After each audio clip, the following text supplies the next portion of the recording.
Sí.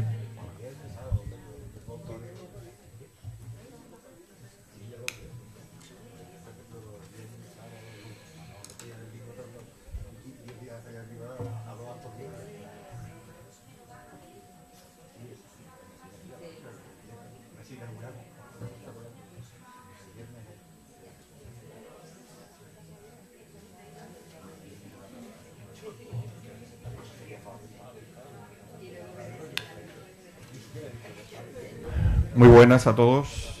Buenas tardes. Comenzamos en este momento el segundo día de las jornadas del medio ambiente.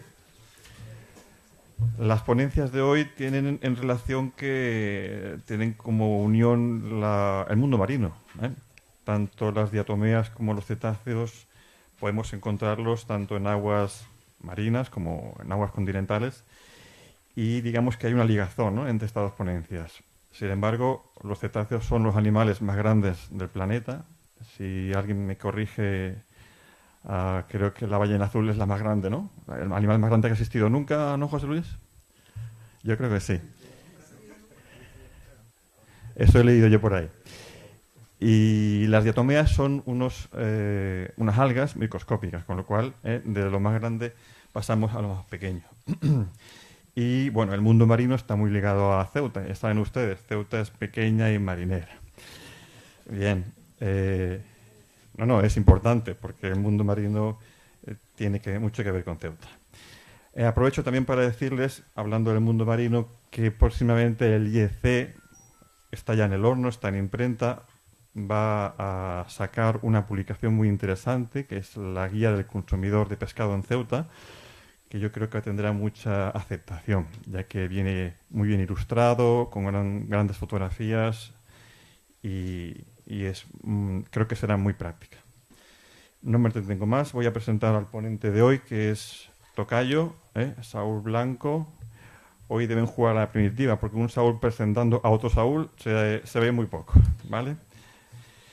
Saúl Blanco es doctor en biología por la Universidad de León, máster en gestión y auditorías ambientales y especialista universitario en ciencia, tecnología y sociedad. Ha sido investigador, doctor en el Instituto de Medio Ambiente, Recursos Naturales y Biodiversidad de la Universidad de León. Creo que actualmente dirige, ¿no?, el laboratorio de diatomología. También ha estudiado en la Universidad de Valencia y en el Instituto de Ciencia y Tecnología de Luxemburgo. Y tiene numerosísimas publicaciones, ha intervenido en proyectos de investigación competitivos y es profesor es docente en la Universidad de León, donde ha dirigido tesis doctorales y numerosos trabajos de investigación. Ha escrito varios libros y comunicaciones sobre taxonomía y ecología de diatomeas. Hay una publicación que yo he visto que me gusta mucho, que es las diatomeas de la cuenca del Duero. Bueno, pues es un trabajo que a mí me ha gustado mucho personalmente. No quiero hacer spoilers, Saúl, pero las diatomeas, no sé si ustedes saben, son unas algas microscópicas, unicelulares, eucariotas, con una especie de, corrígeme si me equivoco, de caparazón silíceo en un 60%. Ese caparazón silíceo las protege y las hace resistentes, y además creo que sirve para identificarlas, ¿no?, o distinguirlas unas de otras.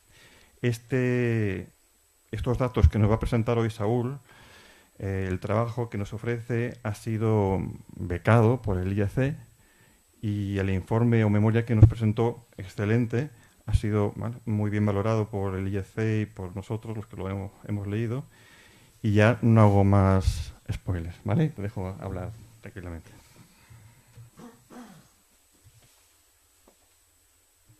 ¿Se oye? Sí. Pues nada.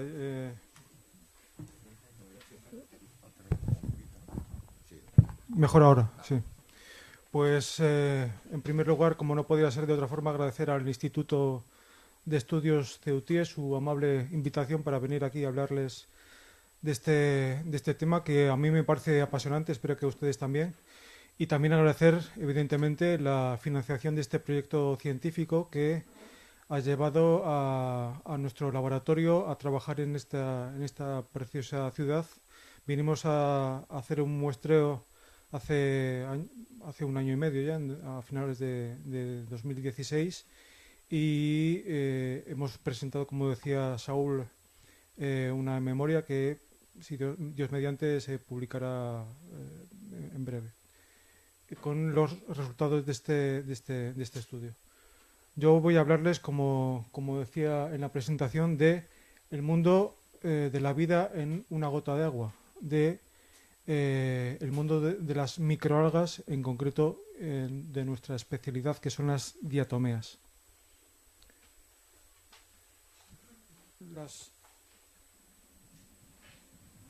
Las diatomeas son organismos microscópicos, no los podemos ver, hay algunas excepciones. Algunas diatomeas llegan a tener tamaños de hasta 1 milímetro, 2 milímetros de diámetro máximo, es decir, las podríamos ver, los que tengan buena vista las podrían ver a simple vista, y si no, con una lupa se podría. Estas son las excepciones. Lo normal es que tengan tamaños de 20 micras, 30 micras, para que se den cuenta. Si cortamos un pelo humano en la sección cabrían 10 o 20 diatomeas puestas una detrás de otra, para que se den cuenta del tamaño. Si eso que ven ahí es una pulga, lo que parece que es el ojo de la pulga es una diatomea, para que se den cuenta un poco del rango de tamaños en el que estamos hablando. ¿Esto qué significa? Que necesariamente las tenemos que estudiar con aparatos ópticos adecuados para ello. En nuestro caso, microscopios tanto ópticos como electrónicos. Un microscopio óptico de calidad te puede aumentar la imagen no más de 1500 veces. De forma que podemos ver en cada célula de diatomea los caracteres necesarios como para llegar a identificarlas a nivel específico. En muchos casos, sin embargo, hace falta una inversión mucho más costosa. En este caso hablamos de microscopios electrónicos, muchísimo más caros, muchísimo mejores, evidentemente, a la hora de resolver los pequeños detalles que nos llevan a identificar estos organismos microscópicos, y que podemos llegar pues a 50.000, 100.000 aumentos si fuera necesario. Ahí las llamo algas de cristal. El término alga a los biólogos no nos gusta, porque no es un grupo que esté definido desde el punto de vista biológico. Decir alga es referirnos a un grupo de seres vivos que se definen por aquello de lo que carecen. Es como cuando decimos invertebrados no artrópodos, que es un grupo de bichos, para hablar rápido, que se definen por aquello de lo que carecen. No tienen vértebra y no tienen patas, por lo tanto, y eso pues reúne a un grupo pues de 30 o 40 tipos diferentes de animales. Alga es lo mismo, es un grupo de seres vivos que se definen simplemente por el hecho de ser cosas parecidas a plantas, pero que no son plantas porque no tienen tejidos complejos. Y ahí, dentro de algas, incluimos desde organismos microscópicos como las diatomeas hasta las laminarias, los fucus que vemos aquí en la playa de Ceuta, o las praderas de kelp que aparecen, por ejemplo, en América del Sur, con algas que tienen más de 100 metros de fronde de tamaño. Todo eso son algas. Y son de cristal. Como decía Saúl en la presentación, la característica distintiva de este grupo de organismos es que son seres vivos compuestos por una única célula, y además esta célula está envuelta en un caparazón. Los biólogos lo llamamos frústulo. Es un caparazón de cristal, por lo tanto de sílice. No es de cristal, no es cristalino, es sílice amorfa, pero es lo suficientemente transparente como para que podamos ver a través de su interior. Por lo tanto, vemos simultáneamente el caparazón, que es el cristalito que envuelve a la célula, y el interior de la célula. En una célula de tipo vegetal encontramos los cloroplastos. Son organismos, por lo tanto, que hacen la fotosíntesis. La fotosíntesis, que les recuerdo que es aquella reacción que es la más importante para toda la vida en la Tierra, aquella por la cual los ciertos organismos, los vegetales, en sentido amplio, las plantas, las algas, absorben el CO2 de la atmósfera y emiten a la atmósfera oxígeno, que es el que respiramos. ¿Cuántas especies de diatomeas hay? Pues esa es la pregunta del millón. Nadie lo sabe con certeza. Lo único que se sabe a ciencia cierta es que son muchísimas. Yo he leído cifras muy dispares. Los más conservadores dicen que hay en torno a 250.000 especies diferentes de diatomeas, pero probablemente si sumamos las especies vivas con las fósiles, lleguemos a más de 1 millón de especies de diatomeas. Esto significa que hay muchísimas más especies de diatomeas que de plantas superiores. Sin embargo, somos muchísimos menos los diatomólogos que los botánicos, por lo tanto, tocamos a más.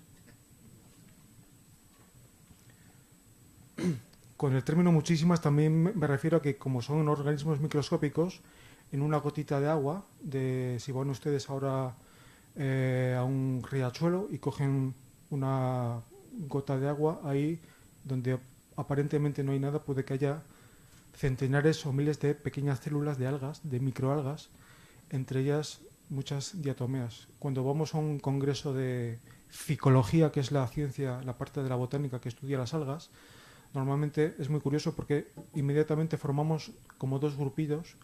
Parece que estamos enfadados, los que estudiamos las microalgas y las macroalgas. Porque son, como decía antes, son organismos que se reúnen en el término genérico alga, pero que realmente no tienen muy poco que ver. Desde el punto de vista biológico y también ecológico, tienen comportamientos muy diferentes. Cuando vamos al río y nos metemos, queremos avanzar un poquito por las piedras, la pátina mucosa que nos hace resbalar está compuesta en un 80-90% de algas. Si el color de la pátina que recubre la piedra es marrón verdoso, eso significa que es un material muy rico en este grupo de algas. Y están por todas partes. Son organismos, como todas las algas, predominantemente acuáticos, lo cual no significa que estén confinados a ambientes estrictamente acuáticos, a mares, a océanos, ríos, charcas, embalses, pantanos, marismas, etc. Sino que en cualquier ambiente en el que haya un poquito de humedad durante una mínima parte del año, ahí va a haber las condiciones adecuadas, por lo menos para que aparezca una comunidad significativa de diatomeas. Nosotros hemos visto diatomeas en el desierto, en el Parque Nacional Kruger, que está entre Sudáfrica y Zimbabue, en la parte sur en el cono sur de África. Es una zona desértica y hay algunos tipos de suelos en los cuales, rascando un poquito, se acumula 1 milímetro, 2 milímetros de precipitación anual, y ahí hay comunidades algales compuestas por diatomeas que tienen especializaciones particulares para poder sobrevivir en este tipo de ambiente tan extremo. Por lo tanto, no son organismos predominantemente acuáticos, pero no limitados ni mucho menos a las masas de agua continentales. Ahí ven una imagen en microscopio electrónico de barrido. Tienen diversos hábitos de vida. Las diatomeas del plancton de los océanos, por ejemplo, viven flotando libremente en las masas de agua de los mares y de los océanos. Pueden controlar su nivel de flotación sintetizando aceites. Cuando quieren flotar, por ejemplo, para huir de los depredadores o acercarse a la zona iluminada por el sol, sintetizan aceites, grasas, y forman una pequeña burbujita de aceite y con ello flotan. Y cuando les interesa bajar, pues queman ese aceite y descienden en la columna de agua. Estas, por el contrario, viven pegadas a las cosas que hay en el agua, a las piedras, a otras algas, a plantas. La primera diatomea que se describió fue ya a finales del siglo XVIII por un tal Gmelin, un naturalista alemán, y tense en cuenta que, claro, hasta hace relativamente poco solo había dos tipos de organismos en el planeta, las plantas y los animales, la clasificación tradicional de Aristóteles, ¿no? Si se mueve es un animal, si no se mueve es una planta. Y luego aparecieron los hongos, que parece que compartían caracteres de ambos reinos, pero en definitiva eran plantas modificadas, podemos decir, ¿no? Pero claro, con la invención del microscopio a finales del 17, principios del 18, ya las cosas empezaron un poco a alterarse, porque aparecieron plantas diminutas formadas por muy pocas células o por una célula, como las diatomeas, que sin embargo se movían. Tenían caracteres, por lo tanto, de ambos reinos. Son células claramente con cloroplastos, es decir, que hacen la función clorofílica, la función fotosintética, pero sin embargo se desplazan. Este movimiento que ven no es un movimiento del agua que se esté moviendo, no, es que ellas mismas se están desplazando. Las diatomeas son capaces de moverse, muchas especies por lo menos, y o bien huir de condiciones ambientales negativas, o bien perseguir, por ejemplo, se encaminan hacia la luz, que la necesitan para vivir, o hacia fuentes de nutrientes, y por lo tanto esto era una paradoja, y por eso la llamó a la primera diatomea Bacillariae paradoja, porque no encajaba bien en la clasificación natural de los organismos. Lo de Bacillariae viene porque con un microscopio rudimentario él no veía tanta definición como vemos, veía simplemente unos bastoncitos, unos báculos, y por eso lo llamaba Bacillariae. ¿Dónde se encuentran las diatomeas? Como decía, prácticamente en todos los ambientes acuáticos y no solo acuáticos.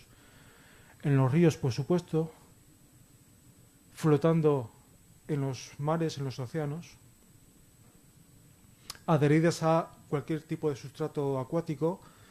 Ahora, por ejemplo, está muy de moda estudiar las diatomeas epizoicas, es decir, las que crecen adheridas a peces, a reptiles, por ejemplo, a las tortugas. Se están describiendo un montón de géneros nuevos de diatomeas que crecen exclusivamente pegadas a ballenas, a manatíes, a delfines. Y otro tema que está también muy en boga es el estudio de las diatomeas edáficas de los suelos. En la Tierra, si la Tierra tiene un poco de humedad, ahí van a aparecer diatomeas, no aparecen cualquier tipo de diatomea, aparecen diatomeas específicamente adaptadas a este tipo de ambientes y que además nos dan una señal muy buena de qué tipo de sustrato, de qué tipo de tierra se trata, de qué tipo de suelo se trata, y investigaciones recientes apuntan a que incluso pueden ser buenas indicadoras, por ejemplo, de la fertilidad de los suelos o del tipo de cultivo idóneo para ese tipo de ambientes. Y por supuesto, los grandes estudios clásicos de diatomía se han hecho en aguas dulces, porque son ambientes relativamente fáciles de estudiar, y no solo en ríos, sino también, por ejemplo, son muy interesantes las diatomeas que aparecen en cascadas, pero no en la cascada propiamente dicha, sino en lo que se llama la zona de spray o la zona de salpicadura, que es el conjunto de piedras que aparecen pues con musgos, con líquenes en la parte salpicada por la corriente, y que desarrollan comunidades muy particulares, muy específicas, adaptadas a condiciones extremas, porque claro, ahí están, primero, lógicamente, muchas veces están en sombra, cosa que no les gusta a las plantas en general y a las diatomeas en particular, y además sometidas muchas veces a cambios súbitos de la velocidad de corriente. Por lo tanto, son condiciones para que aparezcan un determinado tipo de comunidades muy características. ¿Cómo son las diatomeas? si cada uno de nosotros en esta sala pensara en una forma geométrica diferente, seguro que yo les podría decir una especie de diatomea que tiene esa forma, cualquiera que fuera. Las hay redondas, esféricas, cuadradas, triangulares, en forma de estrella, en forma de estrella de 5 puntas, de 6 puntas, de 3 puntas. Son variadísimas. Ahí tienen un pequeño ejemplo de una muestra, digamos, colectiva de diatomeas. Ahí ven todas las formas que tienen. Como decía al principio, son todas ellas, la característica común que cumplen es que tienen caparazones de sílice, de cristal, que es la que envuelve a la célula propiamente dicha. La célula no tiene caracteres diagnósticos, no la utilizamos nosotros. Los que estudiamos las diatomeas nos fijamos sobre todo en el frústulo, que es el caparazón. Yo siempre digo que los diatomólogos no somos diatomólogos, somos frustólogos, porque realmente la diatomea en sí no la hacemos mucho caso. En lo que nos fijamos es en la envuelta de sílice, en el caparazón sílice. Ahí ven unos ejemplos de la extremada diversidad morfológica que tienen estos organismos microscópicos. Todas ellas, sin embargo, tienen la característica de que están formadas por dos unidades. De hecho, la palabra diatomea significa eso. Los que saben un poco de griego, tomos, un tomo de un libro es una unidad de una enciclopedia, ¿no? Pues en este caso las diatomeas están formadas por dos tomos, por eso son diatomeas, ¿vale? Son como si fuera una caja de zapatos, ¿vale? Que tiene dos piezas. Evidentemente la pieza de arriba tiene que ser un poquito más grande para que envuelva siquiera parcialmente la de abajo, ¿no? Y además esto es muy importante porque cuando se van a reproducir, las diatomeas se reproducen sobre todo asexualmente, es decir, por bipartición de la célula original. Cuando se van a reproducir, lo que hace la diatomea es que se separan estas dos unidades, estas dos piezas, y la pieza de arriba, la que es un poquito más grande, genera la pieza de abajo, ¿vale? Y la pieza de abajo hace lo mismo, pero no genera la grande, sino que hace una un poquito más pequeña que ella. ¿Me explico? Entonces, ¿qué pasa? La línea germinal, digamos, que sale de la célula, de la parte grande, sin problema, porque genera una pequeña, está una grande, pequeña, pero la línea sucesoria, si lo queremos llamar, que sale de la parte pequeña, se va haciendo cada vez más pequeña, porque genera una más pequeña, otra más pequeña, otra más pequeña, y así al cabo de 15, 20 generaciones se crea un individuo, una célula tan sumamente pequeña que si hubiera una generación más ya el contenido celular, el ADN, etcétera, de la diatomea siguiente ya no cabría literalmente en el caparazón, porque es un caparazón rígido, duro, es de sílice, es de cristal. ¿Qué hace por lo tanto la diatomea? Es en ese momento cuando aparece la reproducción sexual. Toda la célula se convierte en un óvulo, para hablar con sencillez, con un espermatozoide, se produce la fusión, se crea un cigoto y a partir de ese cigoto germina y se vuelve a generar la célula más grande de la serie. ¿Qué implicaciones tiene esto? Pues que en una muestra de diatomeas yo puedo tener una misma especie con una serie de tamaños muy diferentes. Por lo tanto, tengo una población de diatomeas que aparentemente me da la sensación de que son muchas cosas diferentes, pero realmente es lo mismo, son diferentes generaciones de la misma especie. Esto complica mucho la identificación, la taxonomía de este grupo. Yo muchas veces recibo por correo electrónico, oye Saúl, ¿me identificas esta diatomea? Y me mandan una foto.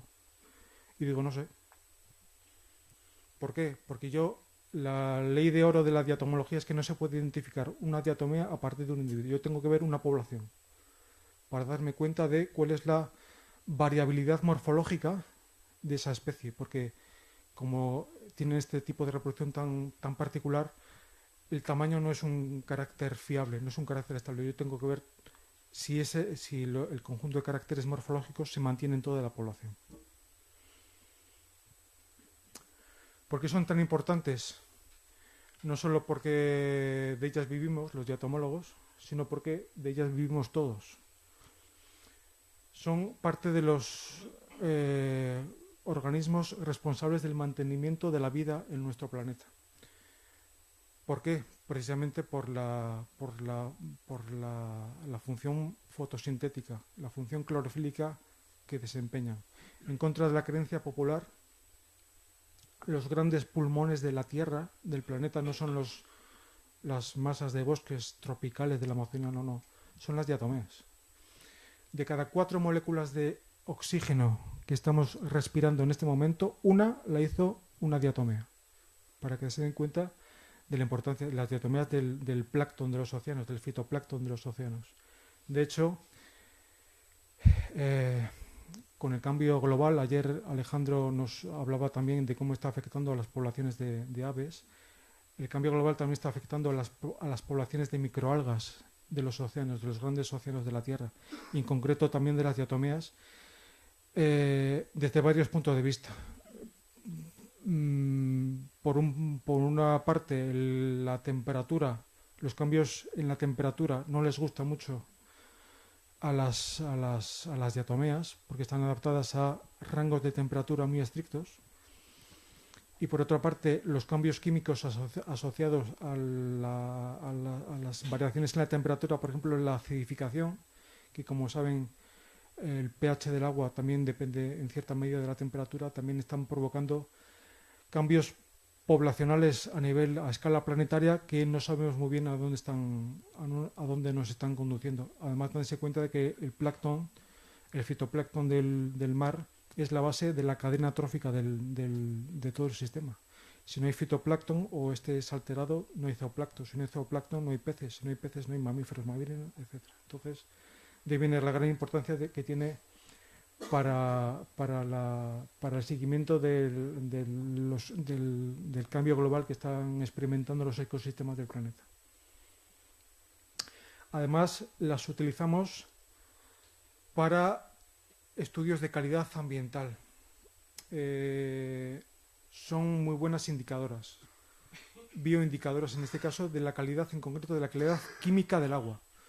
Las condiciones físicas en un río, si alteramos, por ejemplo, la granulometría del lecho o hacemos una presa, las diatomeas eso les da un poco igual. Pero si cambiamos un poquito la química del agua, por ejemplo, variamos la acidez o hay un vertido de nutrientes o hay un exceso de materia orgánica, las diatomeas se van a dar cuenta enseguida. Y eso permite su uso como indicadores de la calidad del agua en su uso mayoritario en las cuencas hidrográficas, en las redes de drenaje de las cuencas hidrográficas. De hecho, saben que a nivel europeo existe un marco legislativo llamado la Directiva Marco del Agua de la Unión Europea del año 2000, que establece que todos los países europeos deben monitorizar la calidad del agua de todos los ríos, no de todos los ríos, realmente de todas las masas de agua del continente de Europa mediante indicadores biológicos, en concreto macroinvertebrados, los insectos de los ríos, peces, plantas y diatomeas. Todos ellos nos dan una visión global de cuál es el estado ecológico de los ríos de España y de Europa. Y la directiva, por cierto, habla no solo de ríos, sino también de aguas transicionales. Ahí entraríamos nosotros, Ceuta, y de aguas costeras también. Y en el caso concreto de aguas continentales, de aguas dulces, de ríos, pero también de lagos, de pantanos, de embalses, de marismas, de charcas. Todas ellas deben tener un valor, una nota de calidad establecida mediante indicadores, en concreto también mediante diatomeas. Como decíamos, no todas las especies de diatomeas, el millón de especies que hay, viven en todas partes, sino que hay especies adaptadas a determinados tipos de agua. Hay especies que viven solamente en aguas súper prístinas, puras, de alta montaña, por ejemplo. Estas de aquí. Y hay especies que toleran cargas, por ejemplo, de nutrientes. Cuando en un río ha habido un vertido, por ejemplo, industrial de fosfatos, de nitratos, pues evidentemente la comunidad algal, en concreto de diatomeas, cambia enormemente y nosotros, cogiendo un poquito una muestra, por ejemplo, cogemos una piedra del río, raspamos un poquito de la superficie para coger las diatomeas con un cepillito de dientes. Esa muestra la analizamos al microscopio y nos damos cuenta enseguida de qué es lo que ha pasado en ese río recientemente. Y me podrían decir, hombre, ¿no sería mucho más sencillo medir aquel parámetro que estamos intentando controlar? Si queremos ver si hay un vertido de fosfatos, pues medimos los fosfatos. ¿No sería más sencillo? O si hay un cambio drástico del pH del agua, pues metemos un pHímetro y medimos lo que ha pasado. ¿Por qué se hace de esta forma tan indirecta y tan rara, observando la comunidad de diatomeas, y no se hace de forma directa? Imagínense ustedes que hay un vertido esta tarde en el río Tajo, ¿vale? A la altura de Toledo hay un vertido ahí de una industria. ¿Qué pasa? Que a la media hora, evidentemente, el agua se lo ha llevado todo, y si yo voy al cabo de 40 minutos y meto ahí los aparatos, me da que el agua está bien. ¿Qué pasa? El agua no se ha enterado, pero las diatomeas sí se han enterado. ¿Por qué? Porque han incorporado en su metabolismo, en su fisiología, aquella alteración tan brutal que ha supuesto la incorporación en el agua de una serie de elementos totalmente ajenos a la comunidad natural, y la estructura de la comunidad ha cambiado totalmente, y además ese cambio se mantiene en el tiempo durante por lo menos fácilmente un mes. De forma que si yo voy a recoger las diatomeas a la semana siguiente o a las 2 semanas, me están dando una fotografía de lo que ha pasado en unos pocos minutos hace 15-20 días. De ahí la gran importancia de usar bioindicadores y no simplemente medidas químicas para controlar el estado de calidad ecológica de los ríos. ¿Para qué sirven además? Bueno, tiene un montón de aplicaciones técnicas e industriales. Las diatomeas decíamos que son de sílice, por lo tanto fosilizan muy bien. Yo, de hecho, si miro una diatomea del microscopio, no sé si es una diatomea fósil o es una diatomea actual. ¿Por qué? Porque como solo veo el caparazón, un caparazón aparentemente no se rompen, no se alteran, por lo tanto puede ser una diatomea de hace 1500 años y yo no me voy a dar cuenta.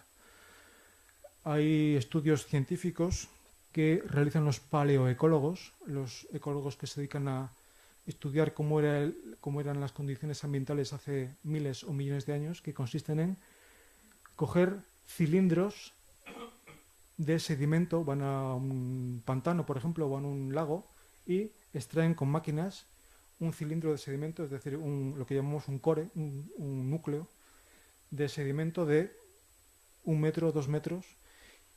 ¿Qué contiene este sedimento del río, del lago? Pues todas las diatomeas que han vivido en ese ambiente durante miles o millones de años y que al morir se han ido depositando y han ido fosilizando en el fondo del río, del lago en este caso.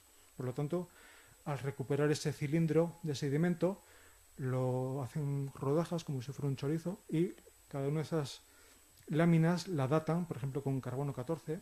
Entonces yo puedo saber, analizando las diatomeas de ese tramo en concreto del cilindro, cuáles eran las condiciones ambientales de ese lago hace 1000 años o hace 10.000 años, y analizando en conjunto toda la evolución de las condiciones ambientales en ese sistema, pues me puedo dar cuenta, por ejemplo, de cuando aparecieron en ese ambiente las primeras perturbaciones antrópicas, cuando entraron, por ejemplo, los romanos, cuando apareció la revolución industrial, incluso desde cuando tenemos armas nucleares en la Tierra, porque la señal isotópica también se mantiene a nivel de los sedimentos, y es una herramienta muy útil pues para reconstruir cuál ha sido la historia evolutiva de la calidad ecológica de los ambientes acuáticos en la Tierra. Una de las aplicaciones más prácticas también es el uso de la llamada tierra de diatomeas, que les sonará a muchos de ustedes. Las diatomeas de los mares, al morir, fosilizan, sedimentan y crean capas de sustratos que, al apelmazarse y apelotonarse unas contra otras, llegan a formar rocas. Esta roca se llama la diatomita, que es una roca de color blanco. Hay muchos, precisamente aquí en la zona del Estrecho hay muchos yacimientos de diatomita. En España las llamamos moronitas, por Morón de la Frontera, en Sevilla, que es uno de los principales yacimientos. Pero ya os digo que por toda la zona del Mediterráneo, sobre todo en la costa, hay muchos yacimientos de esta roca. Al pulverizar esta roca, creamos un polvillo blanco, parece talco o harina, que se llama diatomita, tierra de diatomeas, que tiene un montón de aplicaciones. Por ejemplo, antiguamente se usaba como abrasivo, se echaba un poquito de tierra de diatomeas en los dentífricos, en la pasta de dientes, porque parece ser que era un buen abrasivo. Su uso principal, por ejemplo, es para la creación de la elaboración industrial de dinamita. Los cartuchos de dinamita, lo que hizo Nobel, el que inventó Nobel no inventó la dinamita, simplemente lo que hizo es darse cuenta de que lo que necesitaba antiguamente, lo que se utilizaba como explosivo era la nitroglicerina, que es un líquido, que es muy inestable. A Alfred Nobel lo que se le ocurrió es intentar estabilizar este compuesto tan peligroso empapando o embebiendo cilindros de tierra de diatomeas apelmazada en este líquido y creando los primeros cartuchos de dinamita. Ese es su principal uso industrial. También estamos empezando a explorar la capacidad que tienen las diatomeas para producir biodiesel o bioalcohol. Hay algunas especies de diatomeas que están especialmente adaptadas a acumular en su organismo lípidos que con transformaciones industriales se pueden convertir, por ejemplo, en bioalcohol o biodiesel. Una aplicación muy curiosa que a mí me parece especialmente bonita es la creación de micro obras de arte que solo se pueden ver con el microscopio. Esto sobre todo lo hacían los naturalistas aficionados del siglo XIX, que tenían más paciencia y más tiempo que nosotros. No me pregunten cómo lo hacen porque yo todavía no lo he descubierto. Conseguían coger individualmente caparazones de diatomeas. Ahí ven. Cada una de estas piezas no se ve muy bien. Cada una de estas piezas es una diatomea. Las cogían, no sé cómo, con pelitos o con micromanipuladores, algo así, y las conseguían colocar en forma de rosetones o de jarrones y las hacían una foto. Evidentemente, ¿qué tamaño puede tener esto? Pues esto puede tener pues la 10ª parte de 1 milímetro. O sea que imagínense la paciencia que hay que tener para colocar pieza a pieza ese rosetón de diatomeas. Y luego otra aplicación muy curiosa es la llamada diatomología forense. Hay una aplicación de las diatomeas que es en medicina legal. Los que siguen la serie esta de CSI habrán visto alguna vez que se menciona la palabra voy a hacer el test de diatomeas a este cadáver. ¿Por qué? Se ha visto que es un test muy fiable el diagnóstico de muertes por ahogamiento. Y no por el hecho de que el presunto cadáver tenga diatomeas en los pulmones, porque diatomeas en los pulmones tenemos todos, porque como están en todos los sitios y no se pudren porque son de cristal, al respirar cerca de un ambiente acuático del mar, por ejemplo, seguro que todos los ceutíes tenéis diatomeas en los pulmones. No es por lo tanto la prueba diagnóstica, sino la presencia de diatomeas en hueso, en el tejido óseo y en la sangre. Nos pueden indicar que la presunta víctima ha muerto en un determinado ambiente acuático. Si aparece un cadáver en la bañera, presuntamente que ha sido asesinado con agua del grifo, pero tiene diatomeas en los huesos y en la sangre, eso nos indica que hay gato encerrado. ¿Por qué? Porque es imposible que el agua corriente tiene, por supuesto, pero tiene poquísimas diatomeas. ¿Por qué?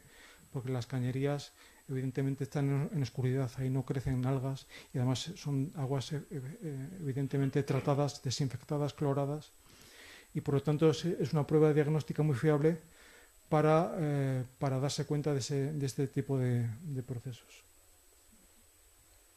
No todas las diatomeas son buenas. Hay unas poquitas especies que son tóxicas, marinas, Y, sin embargo, de la que más se está oyendo hablar últimamente es de esta, que no es tóxica, en principio, pero que es una especie exótica invasora muy agresiva que se llama, la llaman el moco de roca o el alga chapapote, ¿vale? ¿Por qué? Porque crea crecimientos masivos.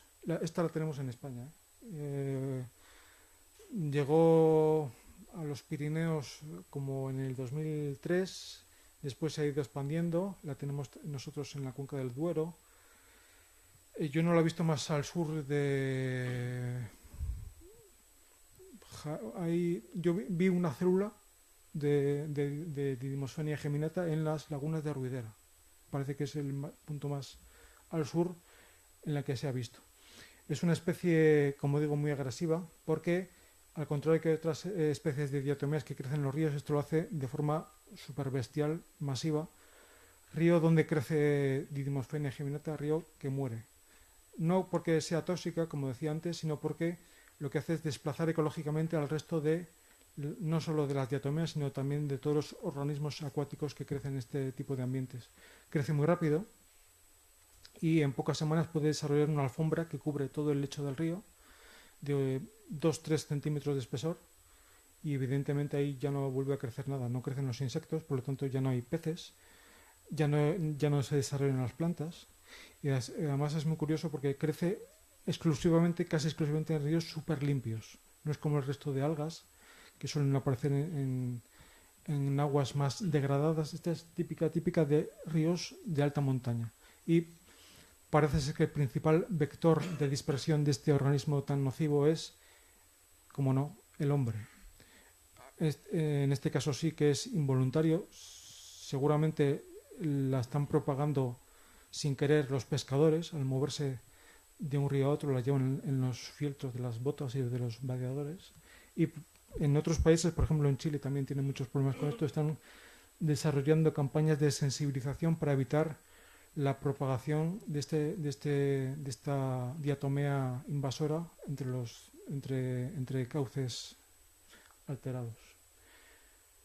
¿Quién descubre diatomeas nuevas?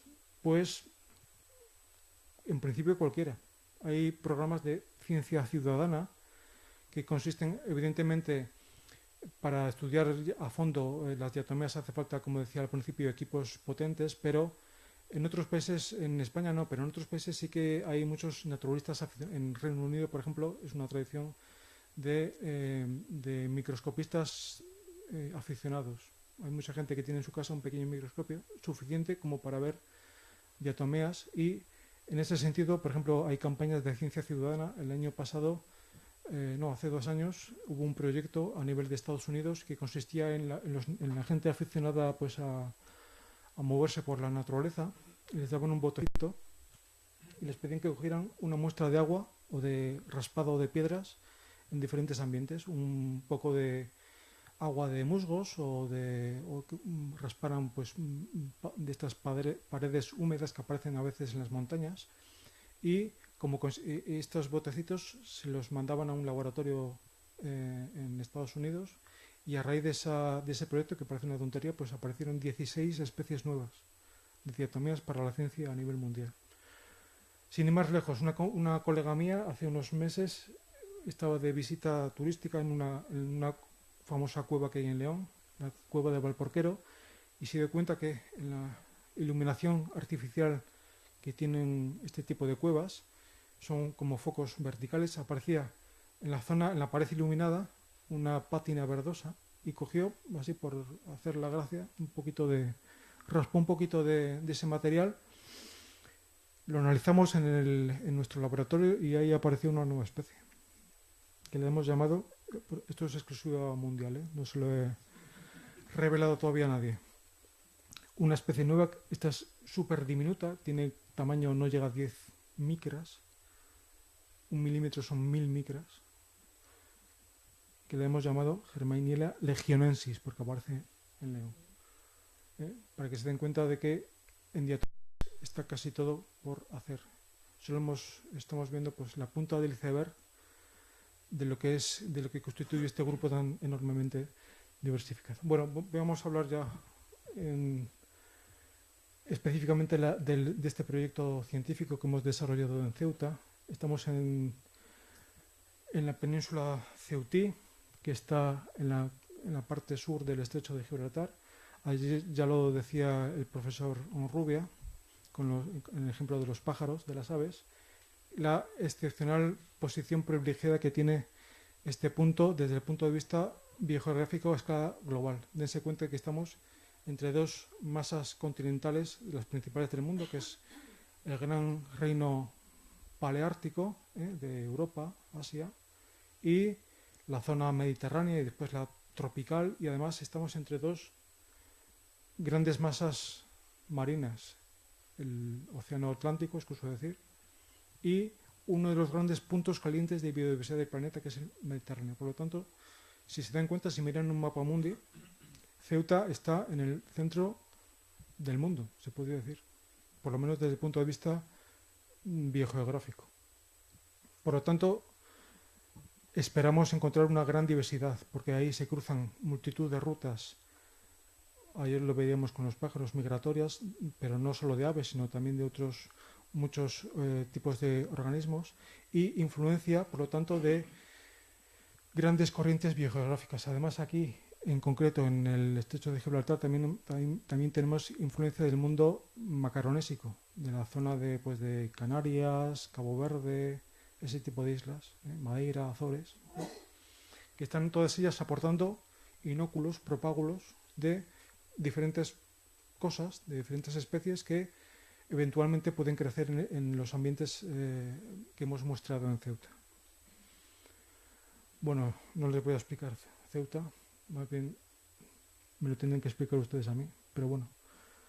La península tiene una zona urbanizada aquí en el centro y dos zonas más naturalizadas, aquí en el Monte Hacho y la zona occidental, que es donde están hay dos embalses de agua dulce. Y nosotros hicimos un muestreo intentando cubrir todo el aspecto de ambientes acuáticos de la península. Cogimos un total de, creo que fueron 35 muestras. Nosotros inicialmente queríamos enfocarlo sobre todo en aguas dulces, que es nuestra especialidad, más que por egoísmo, porque son más fáciles las diatomeas de agua dulce que las marinas. Lo que pasa es que en el momento de muestreo estuvimos retrasando en la medida posible la fecha de muestreo para intentar encontrar agua dulce accesible, pero precisamente cuando lo hicimos, que fue en 2016, fue uno de los años más secos para toda la región. Nosotros queríamos aprovechar para mostrar esos pequeños riachuelos que nacen de esta zona boscosa y que van sobre todo a la costa norte. Lo que pasa es que los encontramos totalmente secos. Por lo tanto, cogimos, por lo tanto, sobre todo muestras en la costa, raspando las rocas de las playas y de los litorales, de los espigones de las playas, de la costa, y en agua dulce nos centramos sobre todo en los dos embalses, en el embalse del Renegado y del Infierno, y en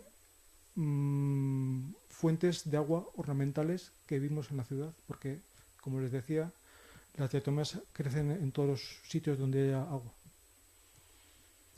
El muestreo, como ven, es muy sencillo, simplemente consiste en coger un poquito de raspado con un cepillo de dientes en un bote en el que previamente hemos echado un poquito de alcohol o de formol para para detener la actividad biológica en ese punto y que la comunidad de diatomeas no se altere hasta que se analice en el laboratorio. Y el análisis, el tratamiento es muy sencillo, simplemente consiste en digerir con un oxidante fuerte, tipo agua oxigenada, toda la materia orgánica de la muestra, de forma que los caparazones de las diatomeas que hay ahí queden totalmente limpios y se pueden observar con el microscopio. También analizamos la química del agua. Llevamos pequeños medidores electrónicos para medir las variables principales: pH, conductividad, temperatura, sólidos disueltos, y también un pequeño kit de campo para analizar la concentración de diferentes sustancias. para poder evaluar cómo la relación entre la química del agua y la composición de la comunidad de diatomeas. Y pues medimos, por ejemplo, concentración de fosfatos, de nitratos, de sulfatos, etc. Bueno, aquí tienen una selección de ambientes que estudiamos. Les sonarán a muchos de ustedes. Son diferentes ambientes costeros, playas. También, como ven, fuentes urbanas, aunque son aguas cloradas. Para nuestra sorpresa sí que tenían diatomeas y bastantes y muy curiosas.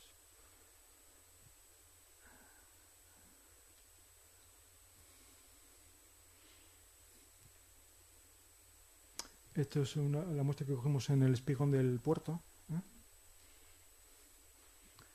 Bueno, en los embalses, en un riachuelo que va al embalse del Renegado.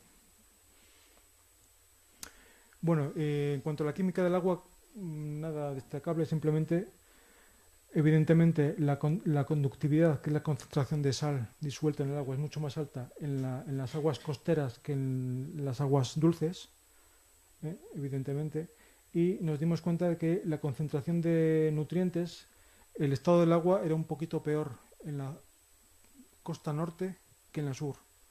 Y es bastante sorprendente porque los datos que existían hasta ahora indicaban justo lo contrario. Hubo un estudio hecho con algas, con macroalgas marinas, que indicaba que la que estaba en la costa, relativamente la que estaba en peor estado ecológico era la costa sur. ¿Cuántas diatomeas encontramos en las muestras? Más de 300 especies, pero ni mucho menos es un catálogo exhaustivo. Si nosotros hacemos lo que llamamos una curva de acumulación de especies, nos damos cuenta, esto es, ¿cuántas especies tengo en 5 muestras? Pues tengo 50. En las 10 primeras muestras sumo ya 100. En las 20 siguientes, 150. En las 35 sumamos, pues eso, cerca de 300 especies, pero dense cuenta de que esta curva está muy lejos de estabilizarse. ¿Cuántas diatomeas tendría yo si muestrara todos los ambientes acuáticos de Ceuta? Es decir, cuando tuviera infinitas muestras, pues probablemente llegaría a las 1000 especies de diatomeas. Por lo tanto, este estudio es simplemente una caracterización preliminar de la enorme diversidad de diatomeas que hay en las aguas ceutíes. Bueno, evidentemente esto era esperable. Las especies que están en más sitios diferentes son también las especies más abundantes y viceversa. Eso es un patrón que se ve en otras muchas comunidades de diatomeas. Y también esto era esperable, que la riqueza, el número de especies en el interior, en el agua dulce, en las aguas continentales, es significativamente menor que en las playas, en las costas. Esto es un patrón que también se ha visto en muchos otros estudios. Las diatomeas marinas son muchísimo más diversificadas por lo menos a nivel genérico, que las diatomeas de agua dulce. Y una cosa muy curiosa, que es uno de los principales resultados del trabajo, es que esto es un diagrama de isolíneas que representa los puntos de mayor diversidad de diatomeas de la península. En rojo se apuntan los puntos calientes de biodiversidad de diatomeas y aparece sobre todo un gran punto rojo en la zona del puerto. Una hipótesis plausible para explicar este resultado es que en el puerto llega evidentemente mucho tráfico marítimo y están aportando muchos inóculos, muchos propágulos procedentes de diferentes regiones del globo. El puerto de Ceuta, como ustedes saben, es uno de los puertos con más tráfico del mundo. Y llegan a este lugar barcos de Argentina, de Canadá, de Australia, de África. Entonces, muchos barcos, como saben, para regular su nivel, cogen agua, por ejemplo, del mar Antártico y la sueltan en Ceuta. O la cogen del Mediterráneo y la sueltan en Groenlandia. ¿Vale? Entonces, aunque sea involuntariamente, están trasladando diatomeas entre diferentes partes del globo. El resultado de esto es que tiene dos. Primero, que la flora global de diatomeas a escala planetaria se está homogenizando. precisamente por este traslado artificial de poblaciones algales, y como segunda consecuencia tenemos en que los puertos, en concreto el puerto de Ceuta, son puntos calientes de diversidad, pero es una diversidad, digamos, artificial, porque no son diatomeas naturales autóctonas, sino que son, digamos, especies importadas, en cierto sentido. Bueno, nada, simplemente intentando relacionar la química del agua, no se ven, ¿no?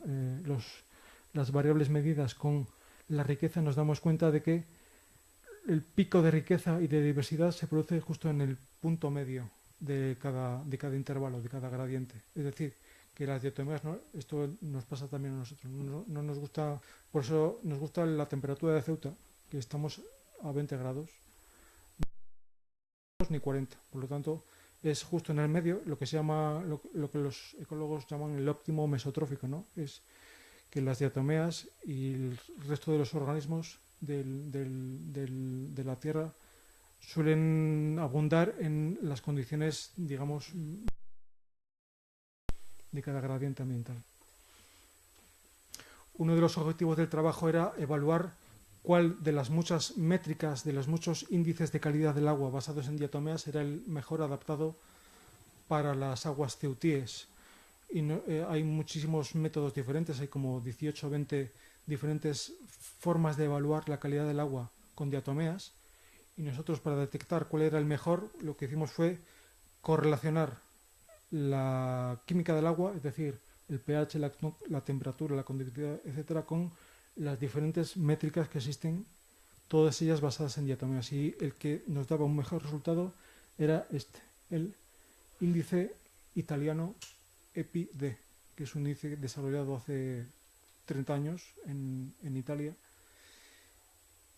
¿Qué problema tiene? Es que es un índice que está considerando especies de agua dulce. Por lo tanto, los resultados que veremos ahora concernientes a las aguas costeras hay que tomarlos con muchas reservas, porque no son del todo fiables.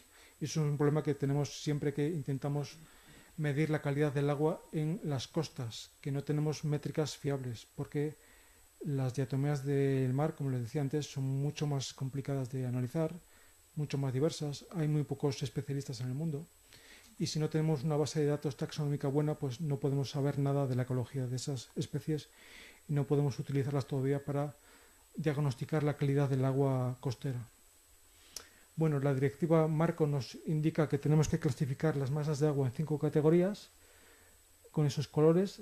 Aguas malas, la nota no va de 0 a 10, sino va de 1 a 20. Bueno, es una escala especial. Aguas malas, aguas pobres, aguas de calidad moderada, buenas y muy buenas. Rojo, naranja, amarillo, verde, azul. Entonces, trasladando ese mapa de calidad a Ceuta, vemos que en principio no hay puntos rojos, lo cual es buena señal. Pero, sin embargo, vemos que toda la costa norte, como decía, para nuestra sorpresa, porque esperábamos justo lo contrario, tiene una calidad mejorable, vamos a ver. Son puntos, todos ellos naranja, hay un verde por ahí, pero es una calidad mediocre. Pero ya decíamos al principio, hace un poco, que estos resultados hay que tomarlos con toda la reserva, porque las diatomeas en costa no son tan buenos indicadores como lo son en agua dulce, ¿vale? En las aguas interiores, pues la calidad es bastante mejor, muchos puntos azules, sobre todo en los pantanos, que tienen una excelente calidad del agua. Y bueno, esto es simplemente para indicar cuál es el principal factor ambiental que nos está marcando la configuración de las comunidades de diatomeas. Y evidentemente, en un estudio que combina tanto aguas dulces como aguas marinas, tiene que ser la salinidad a la fuerza, es la conductividad. Es la concentración de sales medida como conductividad o como concentración de sólidos disueltos la que nos está indicando, la que nos está compartimentando, digamos, el reparto de las diferentes poblaciones en las comunidades de diatomeas analizadas. Y para acabar, les comento una serie de novedades florísticas. Quiero decir con esto especies que son nuevas para la flora, por ejemplo, de África, que no se habían registrado hasta ahora. Nosotros somos los primeros que las hemos visto. o bien para la flora africana o bien para la flora española, porque comparte ambas características. Hemos visto unas poquitas células de esta especie de la que no se sabe mucho, que es Gomphonemopsis oscura. Aquí ven una foto de microscopio electrónico de barrido. Y había algunas poblaciones pues ahí en la costa norte, en el puerto había algunas, y es la primera vez que se ve esta especie en la historia en el continente africano. Y a la Osira parietina más todavía, porque no es solo una especie nueva para África, sino que también es la tercera vez en el mundo que se ve esta especie. Solo hay un registro, creo que es en Bahamas, otro no me acuerdo, en Mallorca, en Baleares, y el tercero mundial es este. Especie de la que no se sabe nada, prácticamente, porque están muy poco estudiadas. Esta Navícula dumontiae es también especie nueva para África. Esta es muy curioso porque solo se conocía sobre todo de muestras fósiles del Báltico. O sea que imagínase lo que ha viajado esta pobre diatomea para aparecer en Ceuta y además en muestras vivas, en muestras de fitobentos actual. Y también especies nuevas para África, pues tenemos esta tan bonita que tiene forma de 8, que es Anaphora colbei, Terancola inane, también bastante rara. Son, bueno, pues un grupo de rarezas florísticas que nos están indicando lo que hemos venido insistiendo durante toda la charla, la extremada biodiversidad que aparece en todos los grupos de organismos, que se confirma también para las diatomeas en Ceuta, y segundo, que no sabemos todavía absolutamente nada de este grupo tan importante a escala global. Y bueno, pues este es mi colega con el que hicimos este estudio, y nada, si quieren enviarnos una muestrita de agua por correo, nosotros amablemente se la analizaremos a ver si aparece alguna rareza por ahí. Muchas gracias.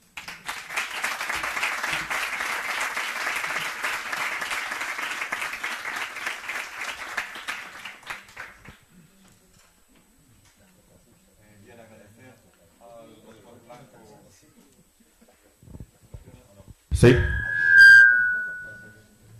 Agradecer al doctor Blanco su presencia aquí, ya que somos conscientes de que es una época mala para docentes y estudiantes y hay mucho trabajo. Así que muchas gracias, Saúl. Si hay alguna preguntita, es el momento de hacérsela al doctor.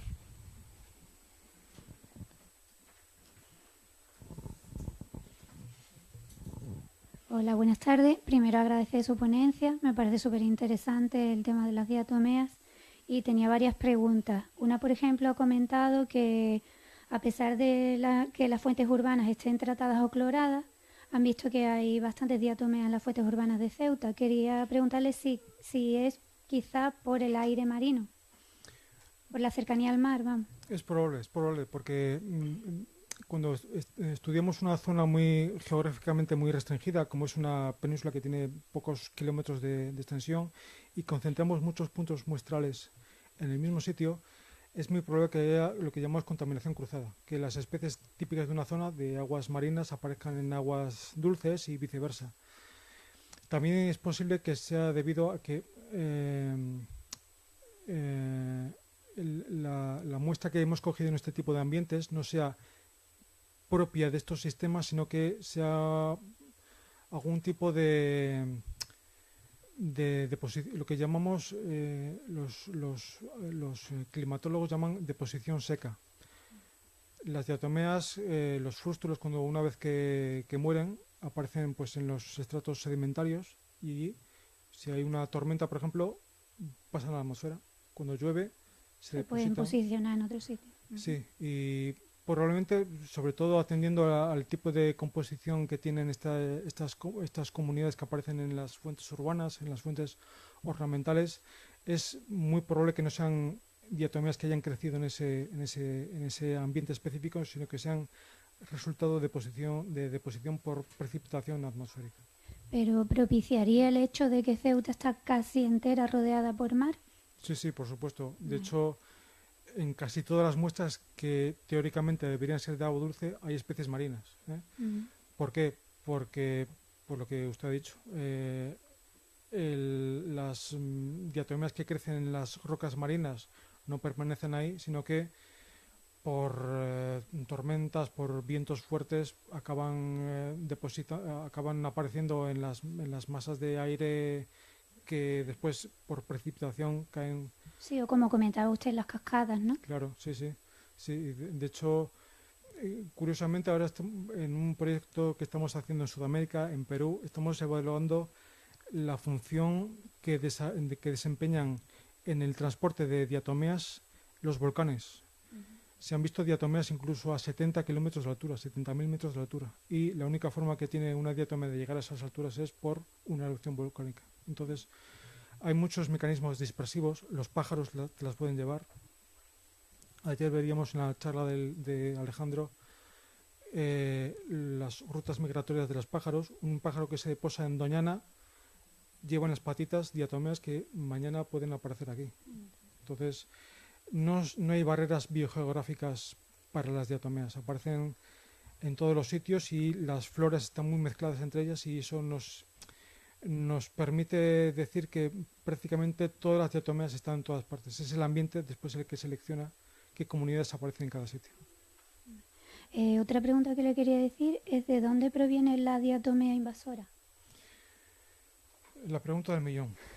Nadie lo sabe. Hay dos hipótesis que se barajan. A ver, esta especie no es una especie nueva. Lo que pasa es que hasta el siglo pasado, para entendernos, era una especie de rareza florística que aparecía sobre todo en los lagos alpinos de alta montaña, pero te encontrabas una célula de vez en cuando. Ahora mismo está probablemente en todos los ríos de Europa y en algunos puntos creando infestaciones masivas. Algunos piensan que precisamente por el hecho de que aparecía sobre todo en ríos de alta montaña antiguamente, como consecuencia de la disminución del espesor de la capa de ozono, ha habido una mayor radiación ultravioleta que ha llegado a estos ambientes alpinos de alta montaña y ha creado una mutación genética que ha podido alterar el comportamiento ecológico de esta especie, de forma que ha pasado de ser una especie inocua, inofensiva, a ser un mutante ecológicamente muy agresivo. La morfología de estas mismas especies hace 100 años y hace ahora no ha cambiado nada. Pero probablemente su genotipo, su ADN se ha cambiado. Y eso es una hipótesis que explicaría por qué ha cambiado también su comportamiento ecológico. Y por último, la otra pregunta que quería hacerle, cuando ha estado hablando sobre el tema de las formas o el patrón que sigue la diatomea, como formaba una parte como una caja, Sí. si todas tienen en común la simetría. No, hay especies, ojalá, sería mucho más sencillo para nosotros para poder clasificarlas. Hay especies simétricas, hay especies que tienen simetría bilateral, como lo tenemos los humanos. Hay especies que tienen simetría radial, como una botella, que tiene miles de planos de simetría. Y hay muchas especies que no tienen ningún tipo de simetría en absoluto, que son totalmente heteropolares, asimétricas. Todas las formas que puedan imaginar. Seguro que hay por lo menos una especie que la tiene. Y ya la última, que si no, no dejo hablar a nadie. Cuando ha hablado sobre el tema de la ciencia ciudadana en Estados Unidos, quería saber si hay algún tipo de link o web aquí en España que haga lo mismo. Gracias. Pues nosotros precisamente queríamos haber imitado este proyecto en España. Presentamos a la Fundación Española de Ciencia y Tecnología un proyecto muy similar el año pasado, pero no les pareció interesante. Ahora, bueno, ya saben que esto va por modas. La financiación de este tipo de proyectos, ahora mismo se está dando mucho dinero para proyectos de ciencia ciudadana, pero prácticamente todo lo que se está financiando ahora mismo son para el diseño y la aplicación de apps, de aplicaciones de móvil.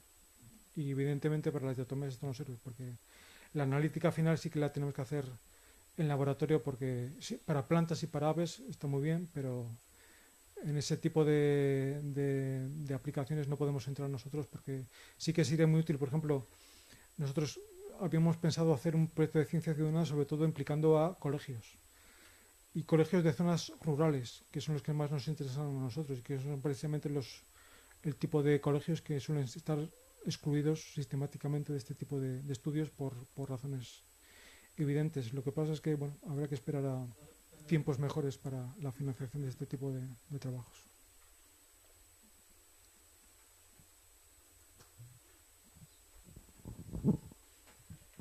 Sí, Saúl, pues nada, felicitarte doblemente, tanto por la charla, que me ha parecido excelente. Yo creo que hemos aprendido muchísimo sobre estos microorganismos y por la investigación que habéis desarrollado en Ceuta, que también entiendo que es de altísima calidad, ¿no? Y así se ha valorado desde el Instituto de Estudios Ceutíes. Yo te quería hacer una pregunta en relación a la taxonomía de este grupo, ¿no? De las diatomeas. Comentabas que prácticamente los caracteres taxonómicos que se usan prácticamente son exclusivos los relativos a la frústula, ¿no? Al caparazón. Entonces, te planteo mi pregunta sin tener ni idea de taxonomía ni de identificación de diatomeas. ¿Es posible que esto pueda llevar a infravalorar la diversidad del grupo, pues al no detectar determinadas criptoespecies en base exclusivamente al caparazón? Sí, sí. Y por otro lado, ¿no se estudian orgánulos interiores de la célula viva, como puedan ser cloroplastos, otro tipo de orgánulos? O si se está trabajando también, en este caso, con ADN, que ahora está muy en boga en filogenia y en sistemática. Sí, desde luego. Es un vicio que tenemos, es una costumbre. ¿Por qué solo analizamos el caparazón? Porque somos muy cómodos, es lo más sencillo. Es lo primero que vemos al microscopio, pero realmente si atendiéramos esos caracteres que dice el compañero, por ejemplo, a la disposición de los cloroplastos en la célula o a la distribución de los diferentes orgánulos dentro del protoplasto de la célula, nos daríamos cuenta de que probablemente la diversidad de diatomeas, si ya de por sí es de suyo altísima, sería todavía más, porque hay, como decía, muchas criptoespecies, especies que aparentemente tienen la misma morfología, pero que desde el punto de vista de la estructura fina de la célula propiamente dicha, nos está indicando que hay posiblemente 15-20 especies que estamos equivocando constantemente.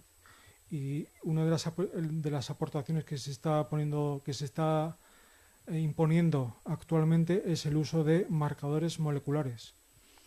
En ese sentido, se está empezando en diatomeas, estamos en pañales todavía, en la taxonomía molecular, pero los pocos estudios que hay en este sentido no concuerdan exactamente con la clasificación tradicional morfológica que estamos haciendo los diatomólogos. Hay especies poblaciones de lo que nosotros pensábamos que era lo mismo en diferentes países de la Tierra, que a nosotros visualmente nos parece que es lo mismo. Sin embargo, analizando el ADN, son especies totalmente diferentes y viceversa. Cosas que nosotros clasificamos como especies independientes, resulta que son estadios biológicos de la misma entidad. ¿Me explico? Entonces,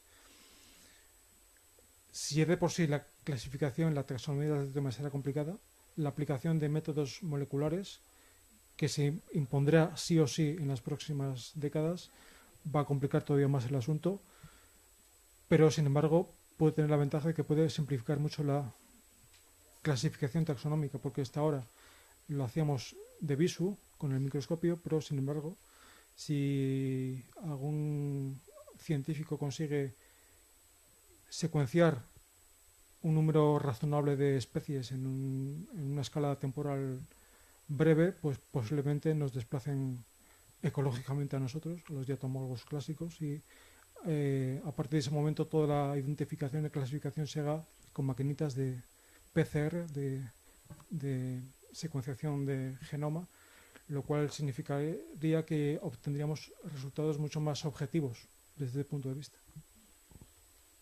De todas maneras, esto que comenta, siempre la taxonomía clásica, por llamarla de alguna forma, va a seguir ahí y además va a tener una importancia clave a la hora de estudiar comunidades, porque claro, lógicamente no puedes secuenciarlo todo, ni puedes estar viendo, o sea, claro, ahí sí, rompe una lanza a favor de esta taxonomía. Por la cuenta que nos trae, claro. Sí, sí.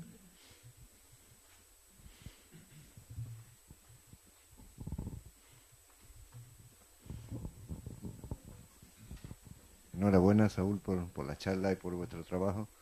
Me ha llamado la atención varias cosas. Una de ellas, por ejemplo, es las diatomeas del Sáhara, o del desierto de Sudáfrica. Sí.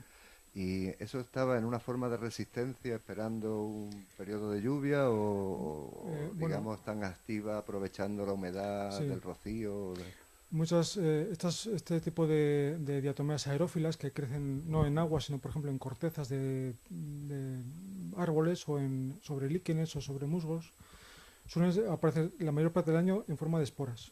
Lo que pasa es que nosotros habíamos hecho un estudio durante todo el año y la conseguimos pillar justo en el momento en que se estaba reproduciendo. En las pocas semanas del año en las cuales aparecen células vegetativas, ahí la encontramos y conseguimos relacionar la presencia de esporas, que en principio no parecían esporas de diatomeas, con la presencia de células viables. Y otra, ¿existe en el mundo de las diatomeas algo parecido a lo que, por ejemplo, otros microorganismos como hongos establecen relaciones de micorriza con las raíces de plantas o alguna otra relación ecológica con otros organismos? Sí, de hecho, creo recordar que hay estudios que han visto diatomeas asociadas a holoturias, de estos pepinos de mar que aparecen en el fondo de los océanos, y también a otros animales. Hay algunos animales, digamos, inferiores, tipo gusano, sobre todo de los océanos, que tienen diatomeas, por lo menos que tienen diatomeas asociadas de alguna forma. No se sabe muy bien qué tipo de papel fisiológico desempeñan, pero se sospecha que puede ser un tipo de asociación simbiótica tipo líquen, de alguna forma, que el organismo le proporciona algún tipo de protección, digamos, y las algas, en concreto las diatomeas, pues le proporcionan al animal oxígeno o algún tipo de asociación. Pero es algo, vamos, se está empezando a estudiar. Hablamos de estudios de hace solo 2 años.